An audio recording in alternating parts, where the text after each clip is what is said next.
교수님께서 수업을 해주실 건데 사실 이제 포천사 시민교육에 대한 이야기를 최동원 학예사님하고 팀장님하고 쭉 말씀을 이제 나눠오다가 시작된 것이에요. 해서 이 수업에 대해서 가장 많이 신경을 써주시고 힘이 돼주신 분입니다. 포천시 학예사 팀장님이세요. 박수 부탁드리겠습니다.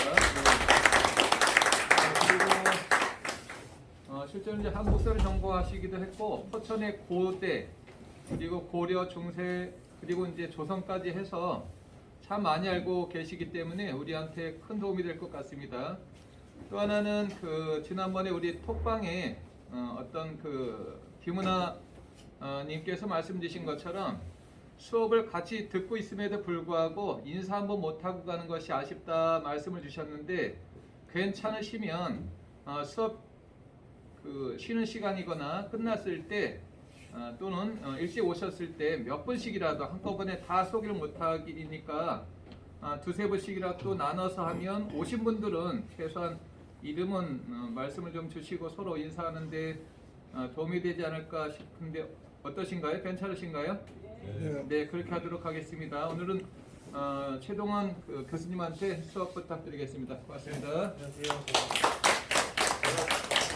수업을 좀 진행해야 되는데 마스크를 좀 벗고 될까요? 네.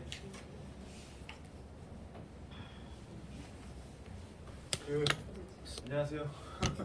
여기 또 제가 얼굴을 좀 뵌 분도 계신 것 같고 처음 뵙는 분도 계신 것 같아요. 앞서서 좀 소개를 좀 해주셨는데 저는 포천시에서 한탄강 사업소에는 지금 있습니다. 한탄강 사업소에서 지리공원 팀장을 맡고 있는 최동원이라고 하는데 인사 다시 한번 반갑습니다. 앞서서 우리 포천과 관련된 이게 취지 자체가 우리 지역사를 한번 좀 더 이해해보자. 우리 지역에 포천에 살고 있는데 포천이 어떤 고장인지, 포천이 어떻게 좀 만들어지고, 우리 선조 중에 포천 사람들은 어떤 사람이었는지, 이런 부분들을 좀 중점적으로 좀 얘기를 했던 것 같아요. 그래서 물론 이제 그 당시의 시대상이라든가 사회 변화라든가 이런 부분도 같이 설명도 하고 얘기를 하겠지만 그 중점 이제 포커스는 이제 포천 지역사가 좀 될 것 같습니다. 앞서 강의를 해주셨던 교수님들 그 수업 내용이나 이런 부분들을 제가 정확히 지금 인지하지 못해서 말씀드리긴 그렇지만 제가 총 저희 수업 시간 중에 한 3번 정도 반영이 돼 있어요. 그래서 그 중에 이제 지금 오늘 하게 될 이제 고려시대부터 시대순으로 이렇게 내려가다 보니까 고려시대부터 이제 포천이 어떻게 그리고 이제 진행돼 왔는지 그리고 조선이란 나라가 건국되는데 포천이 어떤 또 역할을 좀 했는지 그 부분에 있어서 제가 오늘 좀 말씀을 드릴 거고 그 뒤에 이제 여러분들 많이 들으셔봤겠지만 선비의 고장 포천 이런 얘기도 많이 들어보고 포천에 이름난 인물들도 많이 있는데 또 그 부분들을 좀 이제 또 아마 좀 수업을 하지 않을까 이렇게 생각을 하고 있습니다. 그리고 저는 이제 포천 지역사를 하는 데 있어서 좀 말씀을 드리면 제가 이제 전공이 저는 조선시대 쪽입니다. 그래서 조선시대의 포천이 어떻게 조선시대 이전에도 포천의 역사를 어떻게 좀 풀어나가 볼까라는 고민을 많이 좀 갖고 있었어요. 그래서 지금 현재 지지공원이라든가 이런 문화재를 또 담당을 하고 있지만 포천이 그냥 우리가 선비고장으로만 표현될 수 있는 부분들은 아닌 것 같다라는 의문점부터 시작을 해서 우리가 지금 딱 많이 이용하고 있는 이 43번 국도변을 중심으로 한번 우리 포천의 역사를 한번 좀 다시 한번 되돌아보자라는 그런 생각을 좀 많이 갖고 있었습니다. 그래서 다다음 시간이 아마 제 수업 시간 같은데 그때는 이제 이 경흥로라고 하는 큰 도로가 포천에 어떻게 좀 발전이 되는지 그 부분들을 또 설명을 좀 드리려고 해요. 그리고 이제 마지막으로 이제 포천의 문화유적에 대한 부분인데 문화유적 부분도 포천에는 상당히 유적들이 많이 있습니다. 물론 이제 많이 드러나지 않은 유적들도 있고 여러분들이 좀 주위에서 보는 유적들도 좀 있는데 그 부분들을 제가 좀 시대사별이라든가 분류별로 좀 개괄을 설명을 하고 포천 지역사 연구에 있어서 우리가 좀 뭘 또 해야 될까, 우리가 좀 뭘 더 관심을 갖고 좀 집중을 해야 될까 이런 부분들.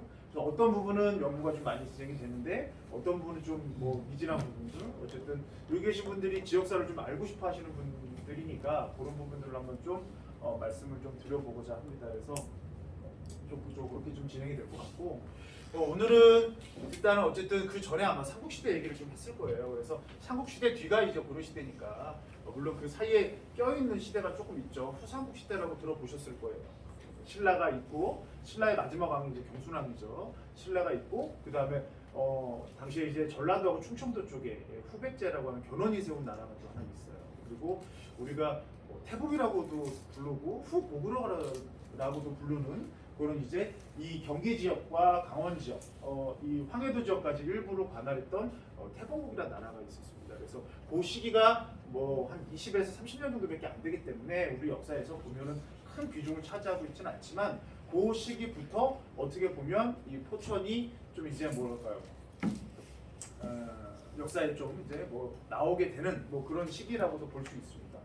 물론 뭐 그 태봉과 관련된 그런 역사 기록이 많이 있지는 않습니다. 물론 고려시대 기록 자체도 우리가 지금 전하고 있는 기록 자체가 고려사하고 고려사 저료라는 정사 자료가 두 개가 있어요. 이 정사 자료도 대부분 다 조선시대 시대였기 때문에 그런 부분에 있어서 고려시대의 뭐 자료라든가 이런 것들을 우리가 판명할 수 있는 부분들은 많이 없지만 어쨌든 이 고려가 만들어지는 그 이전 태봉이라는 나라가 만들어질 때 이 포천과 철원 이 지역을 중심으로 또 하나 세력권이 하나 만들어졌으니까 이 포천 지역도 거기에 좀 기반해서 역사에 좀 많이 등장하게 된다라고 좀 말씀을 좀 드릴 수 있을 것 같습니다.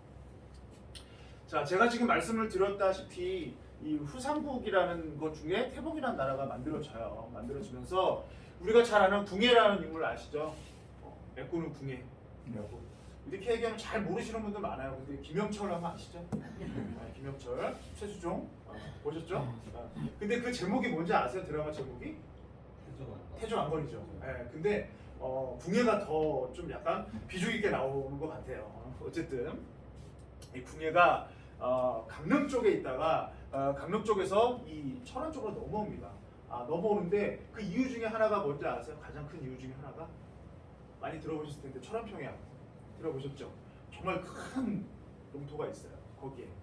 지금 궁예가 활동했던 그런 중심지 궁예 도성이라는 곳이 있는데 지금 철원에 보면은 평화전망대라는 곳이 있거든요. 거기에 이제 궁예 도성 이렇게 디오라마처럼 모형을 좀 만들어놨어요.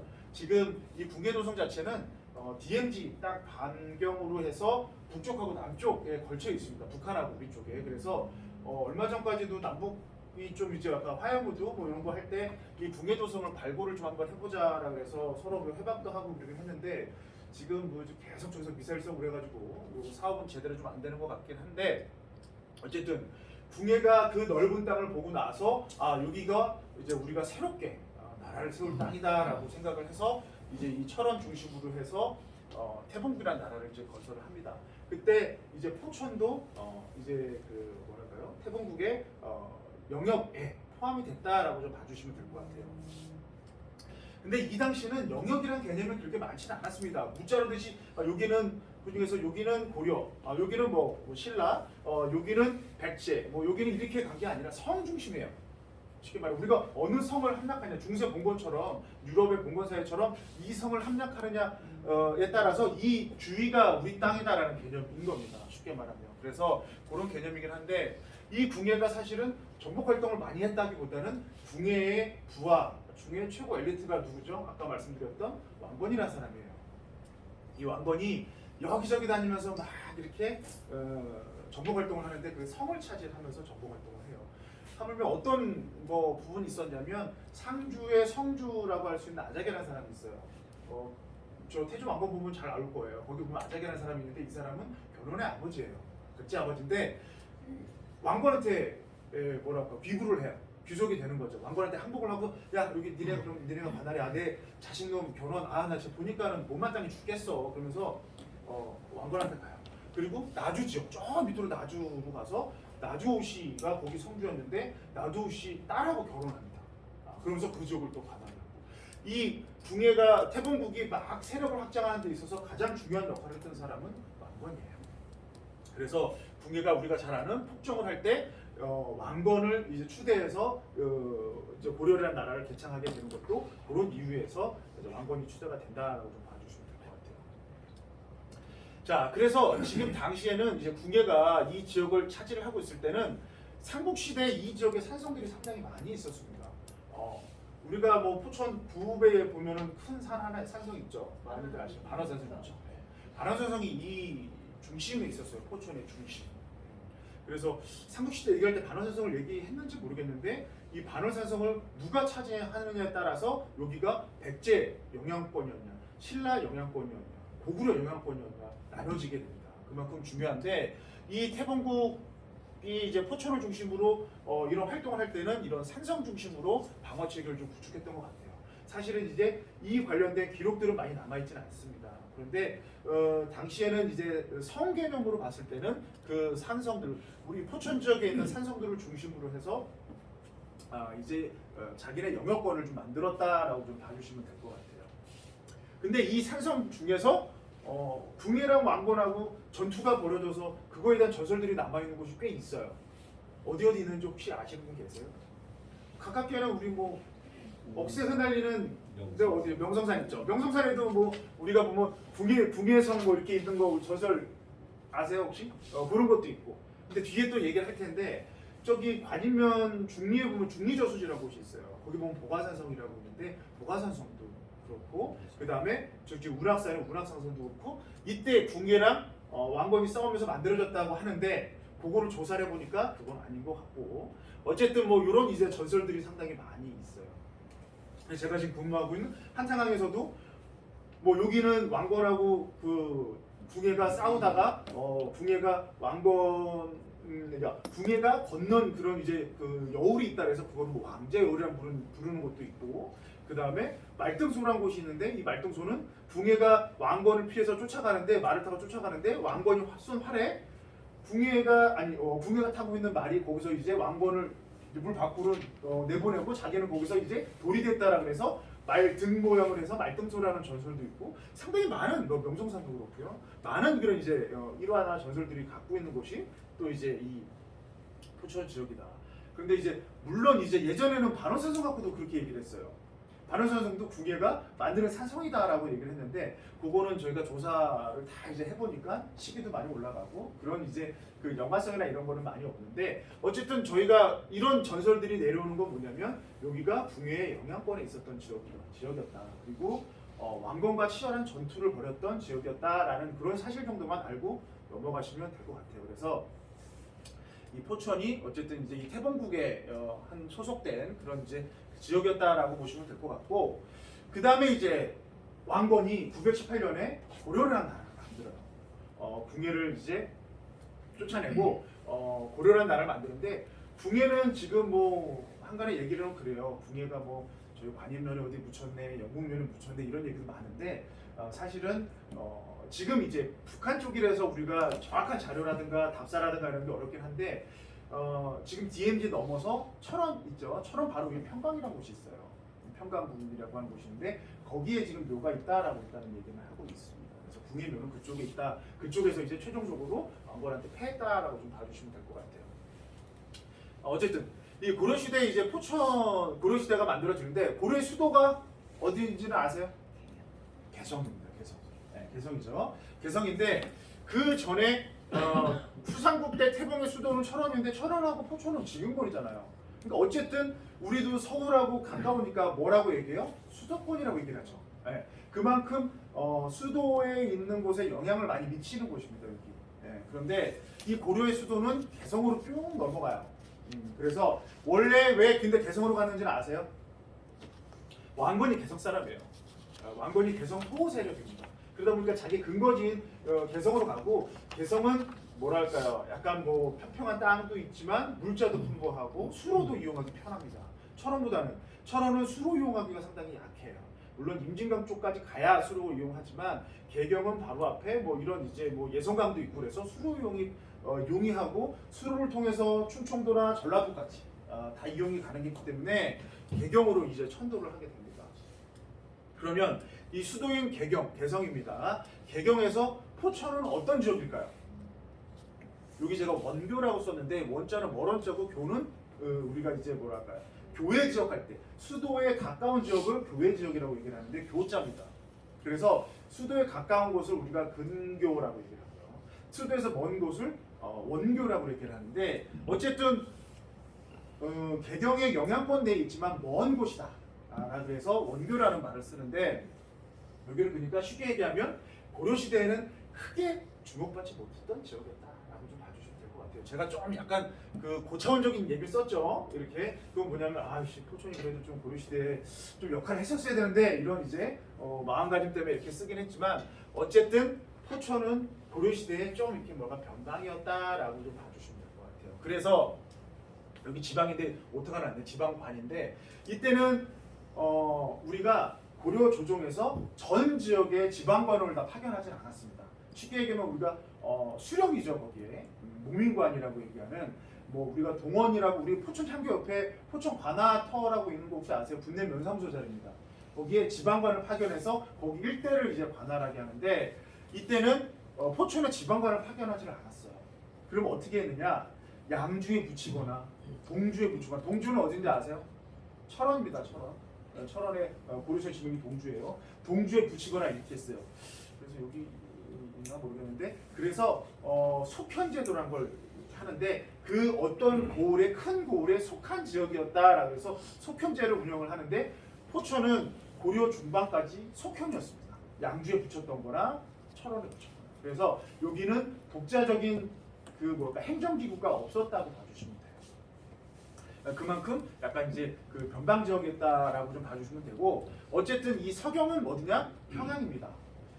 개경 위에가 평양인 거 아세요? 혹시 일본 국도가 서울을 중심으로 해서 저쪽 파주 지나서 개성 지나서 평양 지나서 신우주까지 올라가는 일본 국도, 중국을 넘어가는 국도가 있어요. 일본 국도가. 근데 이 중심으로 해서 북방에 대한 세력을 견제를 했습니다. 그러다 보니까 그 관방에서 그러니까 군사적으로도 포천이 좀 예외 지역이었다라고 좀 봐주시면 될 것 같아요. 그래서 포천은 뭐 고려 시대에는 크게 뭐랄까 그 관방상으로도 그렇고 정치 경제적으로도 좀 약간 소외받은 지역이었다라고 좀 봐주시면 될 것 같아요. 그런데 오히려 이게 그 뒤 제가 뭐 설명드리겠지만 그 뒤인 조선을 건국하는데 가장 큰 역할을 하게 되는 게 이런 부분이라고 좀 봐주시면 돼요. 그래서 제가 그건 뒤에 좀 설명을 드릴게요.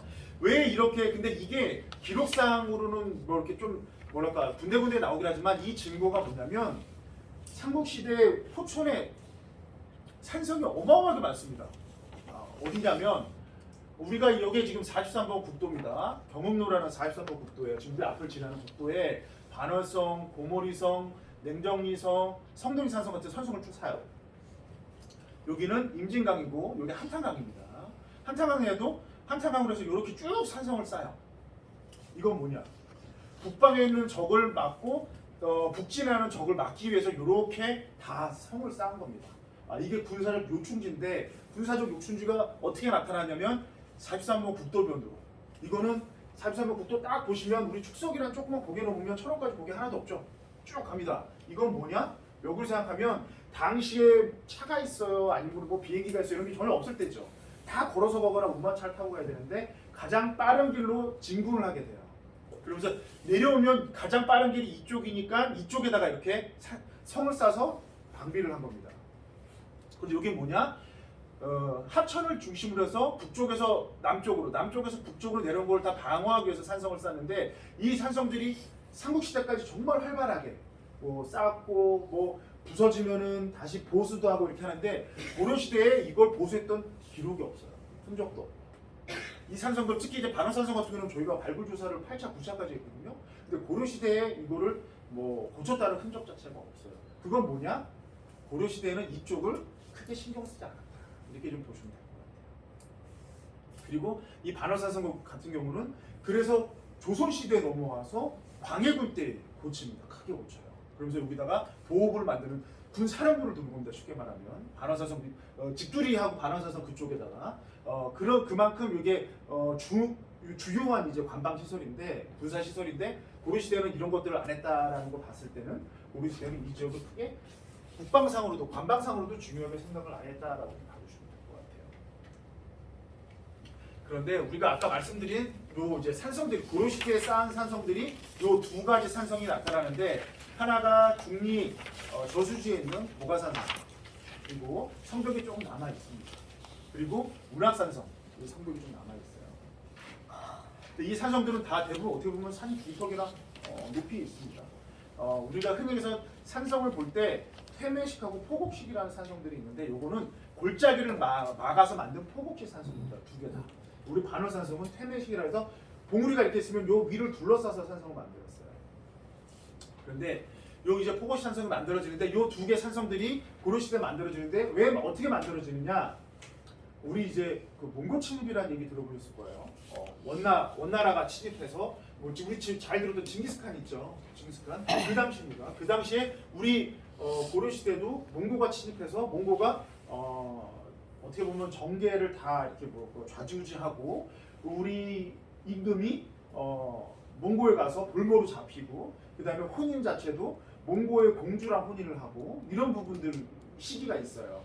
우리가 이제 원 간섭기라고 얘기하는데 역사적으로 이 시기가 있는데 이때 초창기에 이 지역 주민들이 들어가서 여기서 이제 몽고군을 방어하기 위해서 이게 뭐랄까요 급격히 쌓은 산성 그걸 우리가 입보산성이라고 해요.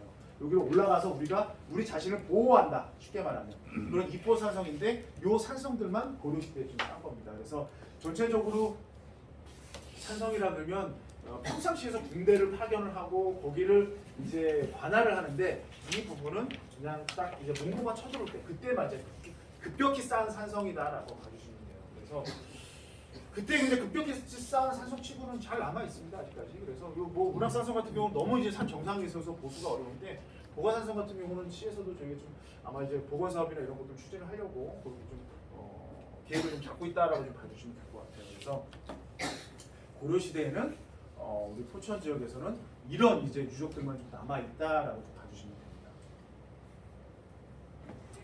그리고 고려 시대 이제 포천의 영역에 대해서 좀 말씀을 드릴게요.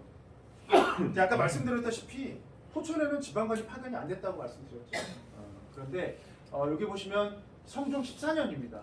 그러니까 뭐 고려가 개국하고 나서 그 100년 좀 안 되는 시기, 한 80에서 90년 정도 되는 시기에 단련사라는 어떻게 보면 지금으로 따지면은 뭐 한 대대장 정도 되려나요? 대대장 연대장까지 대대장 그 정도? 그러니까 그 군인을 파견을 해요. 군인을 파견해서 여기 좀 너네 좀 관할을 좀 한번 해봐 그러는데 지금 10년 만에 그냥 다시 폐지를 또 합니다. 뭐 필요 없네. 거기 뭐 군대 같은 거 파견해도 필요 없을 것 같아. 거기 뭐 누가 쳐들어오겠어. 그래서 이때 다시 혁파를 해요. 그러다가 현종 9년에 또 이제 여기를 양주에 예속시켰습니다. 그러니까 독자적인 행정기구가 아니라 양주에서 니네가 그냥 관할해. 여기 좀 한번 이쪽까지도 니네가 좀 다스리면서 여기 뭐 포천에 뭐 일이 있으면 뭐 해결도 하고 그렇게 해라고 좀 했는데 그러다가 1173년 이 명종 때 이제 간무라는 걸 설치합니다. 이 간무가 좀 약간 어떻게 보면 하급 지방관 제일 하급 지방관입니다. 그 지방관을 간무를 파견하는데 근데 이때 중요한 게 뭐냐면 포천에 뭐가 생겼냐? 향교가 만들어져요. 포천 향교가 명종 3년에.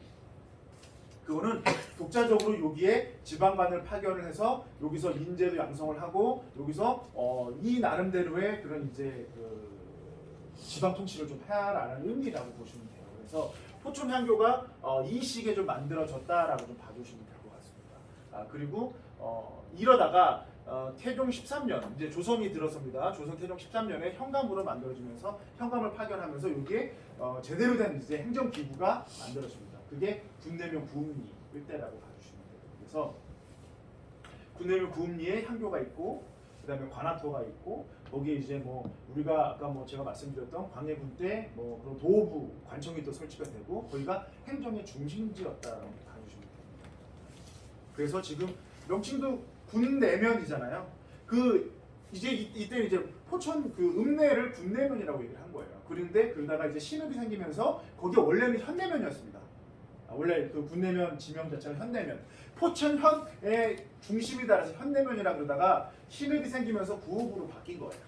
그렇게 좀 봐주시면 됩니다. 그래서 지명을 볼 때도 이렇게 바뀌면 여기서 어떤 역사들이 좀 바뀌나 이런 것들을 좀 보시는 것도 재미있을 겁니다.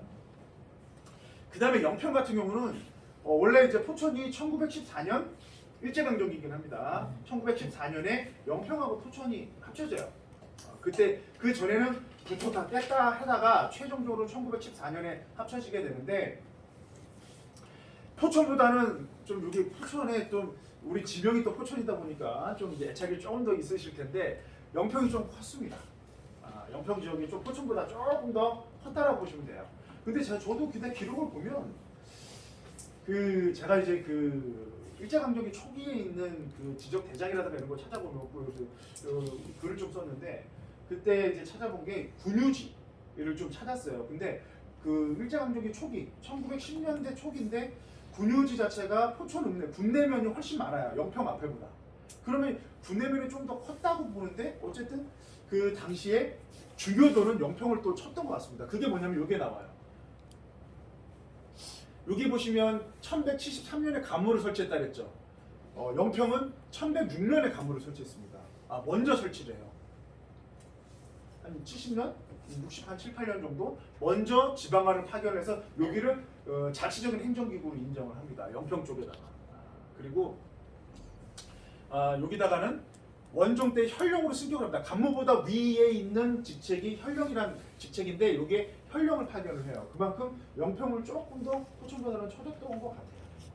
그리고 조선시대에는 그 포천현에는 현감을 파견하고 영평현에는 현령을 파견했습니다. 이게 뭔 차이냐면 우리도 지금 공무원들 보면 9급부터 1급까지 막 있죠. 이때는 종 9급부터 정 1급까지 체계가 이렇게 쭉 나눠져 있어요. 근데 그 현을 관리하는 그런 이제 그 지방관을 우리가 현감하고 현령을 얘기를 할 수 있는데 현감은 종류품, 현령은 정류품이에요. 그래서 조금 높아요. 그래서 영평이 포천보다 조금 높은 사람들을 파견을 했습니다. 직급이 조금 높은 사람을. 그만큼 이제 조금 영평을 더 좀 쳐줬다라고 좀 봐주시면 되는데 원래 영평의 고려시대 명칭은 영흥이었습니다. 영흥이었는데 이 조선시대 이제 태조가 이제 집권을 하면서 여기 이제 화주라 그래서 지금 이제 한경도 쪽입니다. 한경북도하고 남도 좀 사이 좀 위쯤 될 거예요. 이 화주를 영흥부로 고쳤어요. 자기의 근거지라 그래서 영흥부로 승격시켜서 현보다는 부가 높거든요. 주부군현 이렇게 좀 보시면 될 것 같아요. 목부군현이네 조선시대는. 어쨌든 목이 제일 큰 겁니다. 목이 지금으로 따지면 수원 정도 보시면 돼요. 그래서 하주목, 양주목, 뭐 이렇게 전주목, 나주목 이렇게 되는데 부가 그거보다 하나 낮은 거고 그 밑에가 군, 그다음에 현이었어요.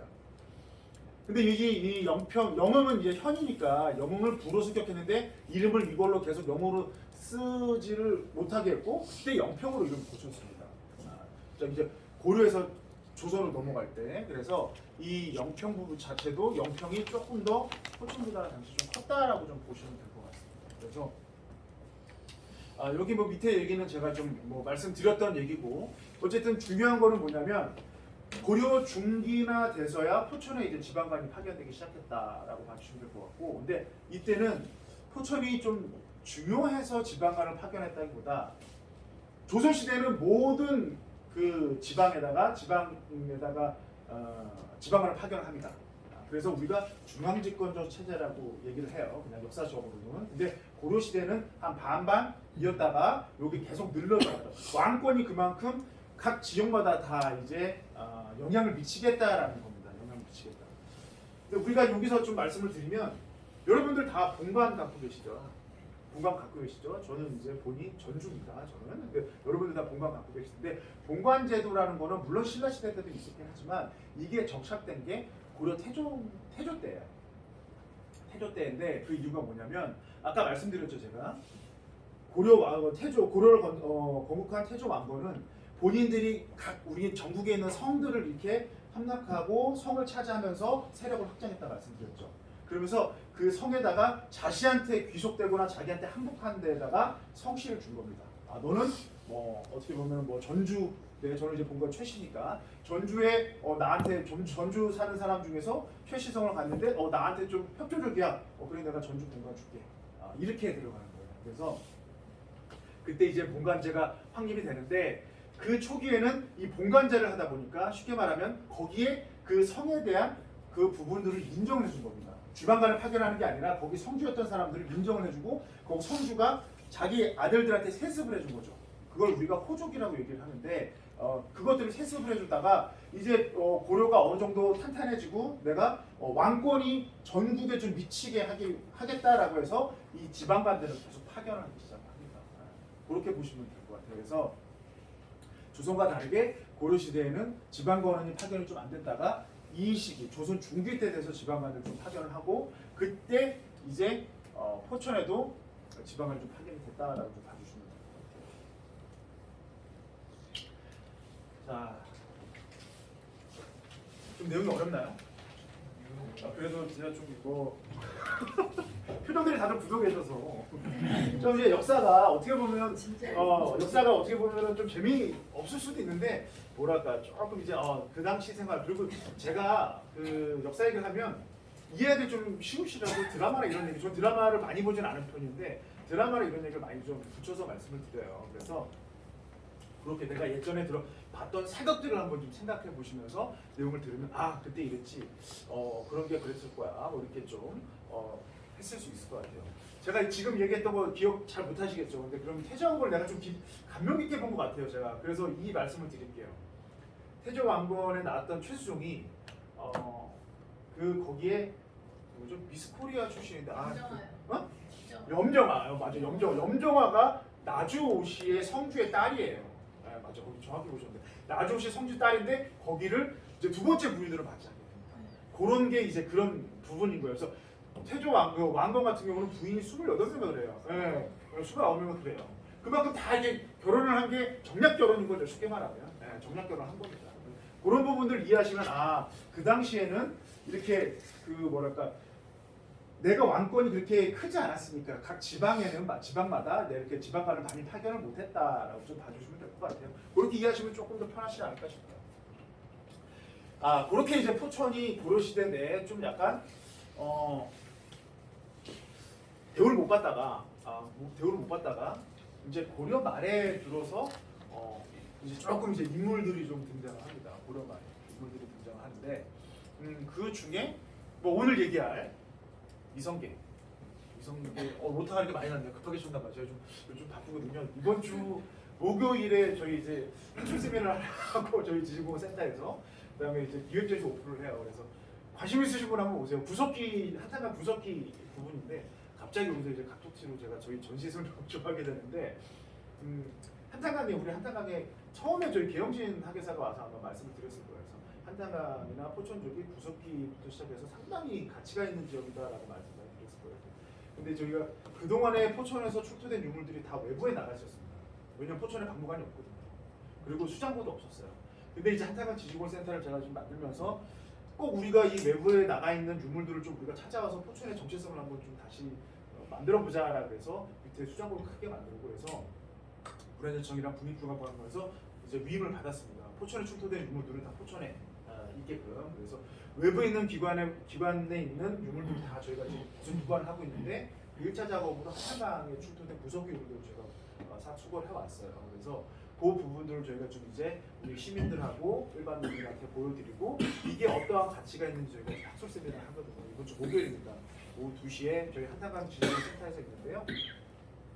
죄송합니다. 갑자기 저희 홍보 얘기 돼서 어쨌든 많은 분들이 와서 좀 보시면 좋을 것 같아요. 어쨌든 지역에 대한 또 얘기이기 때문에 우리 포천이 구석기 지금으로 따지면 4만 년 전부터 사람들이 많이 살았고 그때부터 지금까지 포천이 좀 이어지고 있구나 뭐 이런 부분들을 좀 다시 한번 유물로 직접 볼 수 있는 부분이에요. 근데 유물 딱 보시면 여러분들 그냥 길바닥에서 보는 돌 같긴 한데 그게 그 당시에 썼던 사람들이 유물이라고 좀 봐주시면 좋을 것 같습니다.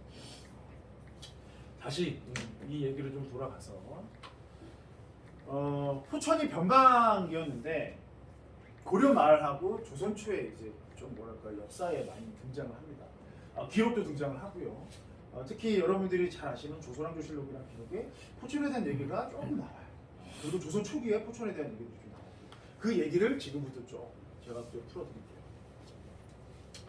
여기 보이는 이성계, 뭐 이지란, 성효만, 성선님 이런 분들이 이제 고려 말부터 조선 초에 우리나라 이제 역사에 많이 등장하는 인물들인데 이성계는 뭐 잘 아실 거고 그렇죠.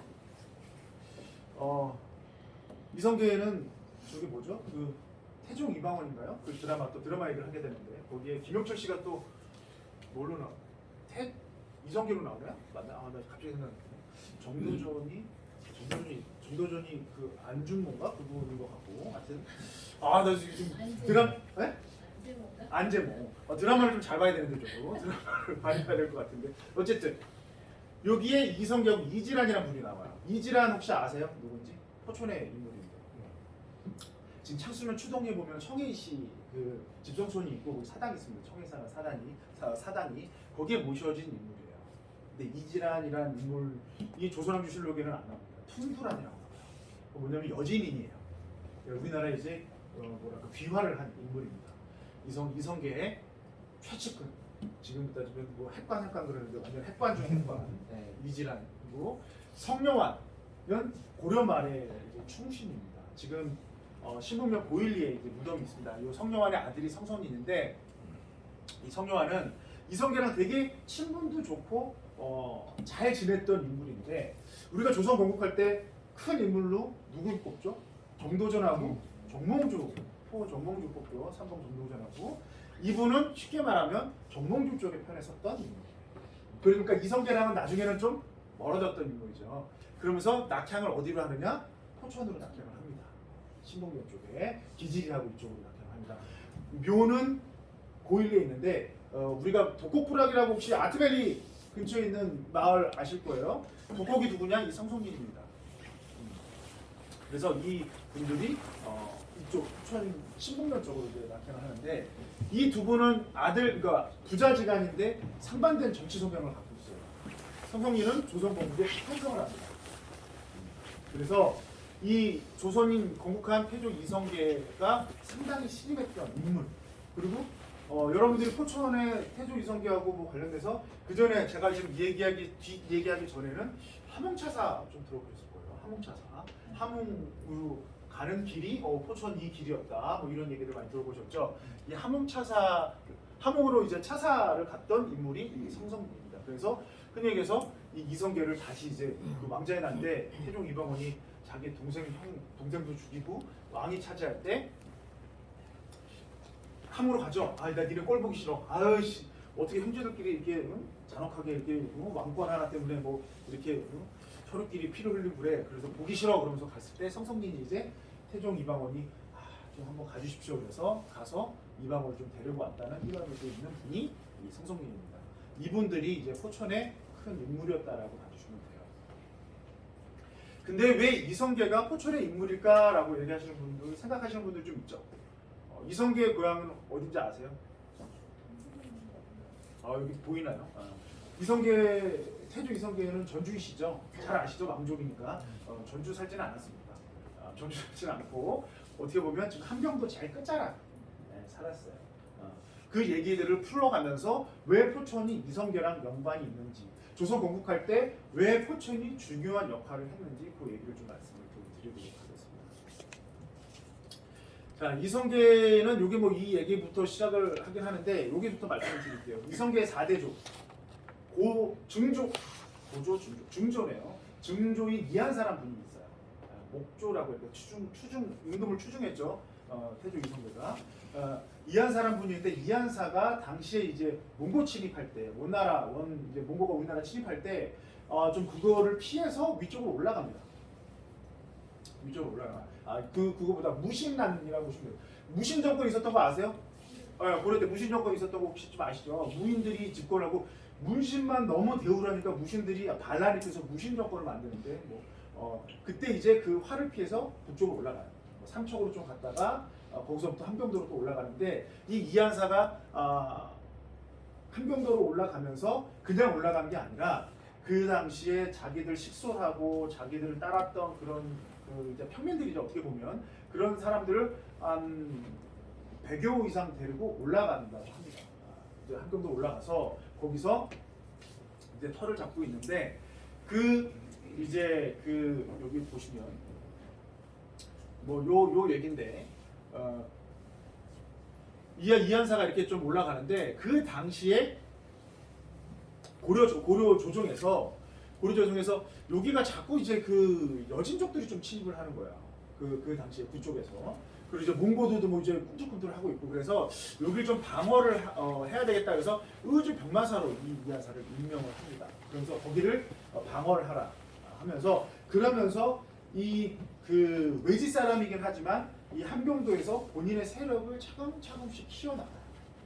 조금씩 키워나가는데 그 당시에 고려 조정에서는 거기까지 갈 장수도 없을 뿐더러 뭐 거기까지 갈 이제 그 흥해서 지방관도 이제 파견을 못 하는 거예요. 그러다 보니까 이 병마사를 밑으로 세습해 줍니다. 그 집안에 전주시 이성계 집안 쪽에 세습을 해줘요. 그러면서 이렇게 세습을 해주는데 여기 보시면 여기 쌍성총관부라고 하는 부분이 있어요. 쌍성총관부라고 이걸 뭐냐면 지금 이제 함경도 쪽이라고 보시면 됩니다. 함경도, 남도, 북도 이쪽이에요. 근데 이게 원나라가 우리 나라를 이제 쳐들어와서 몽골 침입을 해서 우리나라에 그 북속을 한 게 아니라 원이 그냥 차지한 게 아니라 니네 왕은 왕대로 여기를 그냥 자치권은 주되 이거를 관할을 뒤에서 이렇게 조종을 하는 거죠. 조종을 했던 그 기구가 쌍성총관부고 이게 평안도 함경도 이쪽에 있었다고 보시면 돼요. 북쪽에 원나라 맞닿은 곳에. 근데 이 이한사가 이렇게 좀 하면 좀 배신인가요? 원나라에 항복을 합니다. 원나라로 가요. 쌍성총관부. 이 자기네 그 자기를 따르던 무리들을 다 데리고서 원나라에 귀화를 합니다. 귀화를 하면서 원나라 요 벼슬을 받아요. 벼슬을 받으면서 거기서 세력을 좀 더 키워나갑니다. 근데 그 당시에 그 함경도의 토착 세력이라고 할 수 있는 조씨랑 탁씨가 있었는데 여기 보시면 조선생하고 탁도균이라는 사람이 있어요. 이 조선생과 탁도균과 결탁을 하면서 여기를 쉽게 되면 함경도를 다 먹습니다. 이 사람들이. 근데 이 사람들은 어느 나라 사람? 원나라 사람이 된 거죠.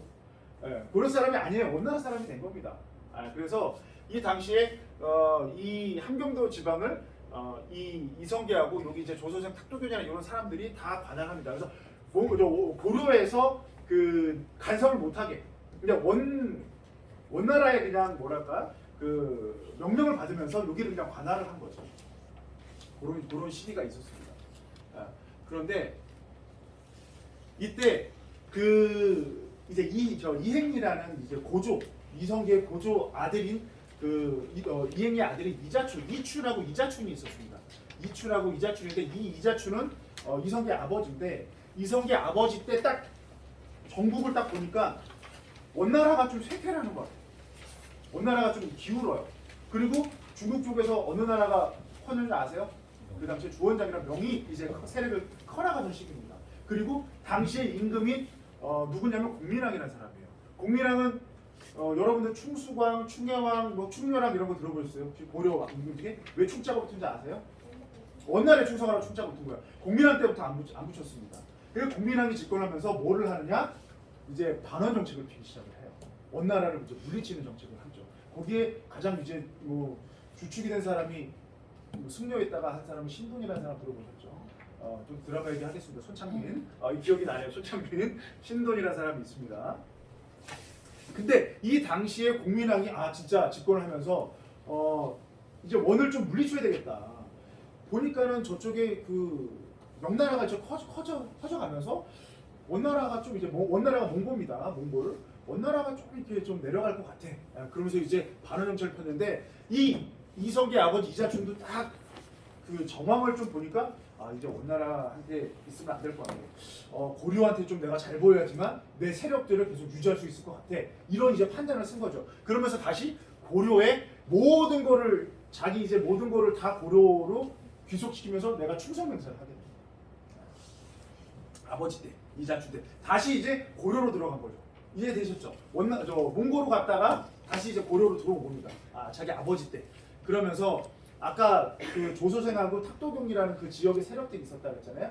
거기를 다 이제 사돈지간이었거든요. 거기가 인척이고 막 그래요. 근데 거기를 다 물리치고 이성계하고 이자춘이 다 통일하고 그렇지만 이제 통과를 하게 돼요. 그러면서 이제 내가 그 공민왕한테 얘기를 하죠. 여진족 몽고 이거 들어오는 거 우리가 다 막아줄게. 그 대신 여기 지역은 나한테 어느 정도 맡겨줘. 이렇게 지금 이제 딜을 하게 됩니다. 쉽게 말하면 딜을 한 겁니다. 근데 이 이자춘이 좀 일찍 죽어요. 46인가 그때 죽습니다. 근데 이거를 그럼 누구한테 줘야 될 거 아니에요? 내 관직, 내가 여기 지방에 있었던 영향 세력을 누구한테 줘야 되는데 그걸 아들한테 주겠다 했는데 공민왕이 그것도 인정을 해줍니다. 공민왕이 인정을 해줘요. 근데 그 아들이 누구냐? 이성계. 그래서 이 이성계가 이 관직을 다 세습을 받으면서 이 지역에서 또 하나의 세력권을 형성을 하는데 이 여기 보셨죠? 이게 가별초라는 거. 이성계는 무장으로서 최고였다고 해요. 그러면서 공민왕이 너 여기 지역 일대를 좀 다 한번 좀 평정 좀 해주고 너무 그 여진애들 이런 여진이 북방민족입니다. 쉽게 얘기하면 만주족이에요. 얘네들 이렇게 좀 뭐 분란 일으키고 이런 거 우리나라 고려 쳐들어오는 거 이런 거 좀 막아. 그랬더니 알겠습니다. 잘 막을게요. 이것만 잘 막을 뿐만이 아니라 왜구들. 혹시 보면 남원에 황산대첩비라고 있어요. 혹시 지리산 쪽 가보신 분 계시면 남원에서 지리산 올라갈 쪽 거기가 뱀사골일 겁니다. 올라가는 쪽에 황산대첩비라고 있는데 이 황산대첩비를 누구 공적인 거냐? 이성계 공적이에요. 이성계가 전국을 다니면서 이 왜구라든가 여진족 토벌을 다 합니다. 그러면서 공민왕이 최고의 신임을 받게 돼요.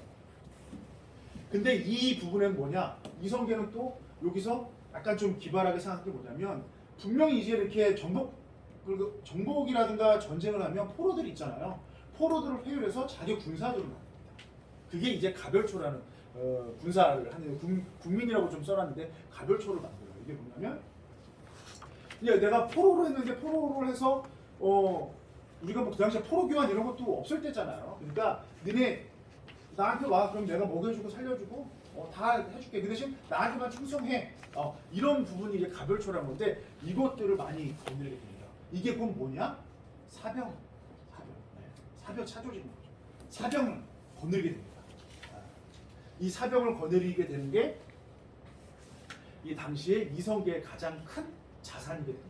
이 자산이 어디까지 이어지느냐? 조선 군부까지 이어집니다. 쉽게 말하면 정규군이 아닙니다. 이 사람들은 그냥 개인으로 사병 조직인 거예요. 이 당시에는 이런 것들이 상당히 많았어요. 장군들한테. 고려 조정이 그만큼 이 사병들을 다 와해시키고 그냥 컨트롤하고 할 수 있는 그런 힘이 없었습니다. 원나라한테 계속 뭐 간섭받고 있었을 때니까. 그래서 그런 이제 사회적인 그런 이제 그 동향도 이성계가 자기가 커려가는데 큰 이제 기반이 된다라고 보면 돼요.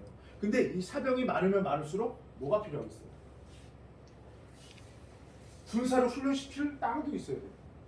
이 사람들을 먹여 살릴 재산도 있어야 돼요. 근데 이 당시에 재산을 뭘로 불리느냐? 농지. 큰 농지. 대규모 농지에서 이 사람 중에는 군인들도 있겠지만 뭐 흔히 해서 농사를 할 수 있는 그런 사람들도 필요했겠죠. 그래서 가장 중요한 게 토지하고 경제적 기반을 확보하는 게 가장 큰 이제 중요한 역할을 했던 건데 그게 여기 보시면 자신의 본 본거지였던 함경도고 또 하나가 어디냐면 포천입니다. 포천의 그 큰 농장을 거느리게 돼요. 이성계는. 저희가 50분 정도 됐는데 잠깐 한 5분이나 좀 쉬고 제가 다음번에 어차피 이제 포천 얘기 나오니까 그때 또 말씀하세요. 네. 질문이 있네요. 말씀하세요. 거기 그 용인에 가면은 정몽주 묘가 있어요. 네, 있습니다. 갔었거든요. 거기에 그 지금 이성계 아버지로 그 이사촌 있잖아요. 그분이 쓴 시도 있잖아요. 그거는 이제 저기 선주께서 아니 그 단신가인데 네, 그건 단신가. 비가 같이 있더라고요. 왜 거기 연관이 있어서 같이? 아니요, 근데 이 당시에는 이자춘도 그러니까 이자춘이 그 반정을 하나 제가 정확한 명칭이 기억이 안 나는데 반정을 하나 진압을 해요. 그러면서 공민왕이 변방에 있다가 여기 좀 내용이 나오나? 여기 있네요. 대중대부 사법경이라고 중앙관직을 줘요. 외중만 준 게 아니라 중앙관직을 주면 처음 개경으로 들어가요. 이 전주시 그 이제 은퇴 얘기하면 태조 이성계 집안 자체가 개경으로 들어가요. 그때부터 이제 그 뭐랄까요? 개경에 있는 그런 이제 관료들하고 커뮤니케이션이 되는데 그 당시에는 세력이 이렇게 보시면 됩니다. 권문세족이라 해서 우리 그 얼마 전에 드라마 거기서 이인임 혹시 아세요? 네. 그 누구죠? 그 이인임 박영규가 이인임이라는 사람인데 이 사람은 권문세족이라 그래서 이 그 문신인데 이 세력을 세습해주는 세력은 권문세족으로 얘기해요. 고려 말에 이 권문세족이 있고 신흥사대부라고 하는 새로운 성리학을 배운 사람이 있습니다. 근데 이 신흥사대부 성리학자들 쉽게 얘기하면 이색, 정도전, 뭐 그다음에 남은, 뭐 그다음에 정봉주 이런 분들인데 이 신흥사대부가 성장을 하기 위해서 군벌 세력들하고 조금 이렇게 연결이 돼요. 그 연결이 되는 게 이성계입니다. 가장 큰 연결이 이성계고 이자춘도 군벌 세력이잖아요. 이렇게 해서 신흥사대부랑 연결을 해요. 요 반대는 문벌 세력. 그러니까 세력 자체가 당시에는 이렇게 나눠지는데 문벌 귀족하고 이렇게 신흥사대부랑 군벌 귀족 이렇게 좀 나눠집니다. 요 세력들이 조선을 겁니다. 이 문벌 귀족들을 없애버리고 권문 세력들을 없애버리고 그래서 그런 연결고리들은 충분히 있을 수가 있습니다. 근데 조선 건국국 때문에 정몽주하고 이렇게 된 거지 그 당시에는 같은 세력이었다고 보시면 돼요. 그 전에는. 자세히 못 봤는데 그 비가 같이 있어요. 단신과. 그러니까 그래서 여기 이제 보면은 뭐 이자춘 바로 이성계 아버지가 개경으로 들어와서 그 신진사대부들하고의 같은 이제 그 모임이라든가 커뮤니케이션이 있었을 겁니다. 그 영향을 받은 게 이성계. 그런 부분들을 말씀드립니다. 아까 그 얘기했는데요. 만세교 근처에 저 궁예가 그 미륵 신앙이잖아요. 아, 네네네. 근데 그 만세교에 보면은 불교 박물관이 있고 미륵 큰 뭐 동양시대라는 그 있잖아요. 근데 거길 갔더니 자기들이 그 금주사에 또 깎아지는 불교 같은데 또 그 절이 하나 있고 근데 그걸 중심으로 해서 자기들이 그 미륵 신앙의 뭐 저 발상지처럼 뭘그 종교적인 차원에 자기들이 선전하기 위해서 했는지 모르지만 그런 거였는데 그게 뭐 역사적으로 뭐 아니요, 그거는 전혀 없는 걸로 알고 있어요. 저도 그 미륵박물관을 초창기에 뭐 유물들 좀 뭐 있고 뭐 이렇게 등록을 해달라 해서 좀 저도 들어가 보긴 했는데 뭐 이런 말씀 제가 그냥 섣불리 드리긴 죄송하지만 거기에 있는 유물들 대부분 중국에서 넘은 것들이 꽤 있더라고요. 네, 그러니까 미륵 사상 자체가 정토 사상하고도 연결이 되는데 저도 불교 부분은 정확히는 잘 모르지만 그 쉽게 하면 그냥 뒤에서 이렇게 붙이려고 한 거지 뭐 그러진 않을 겁니다.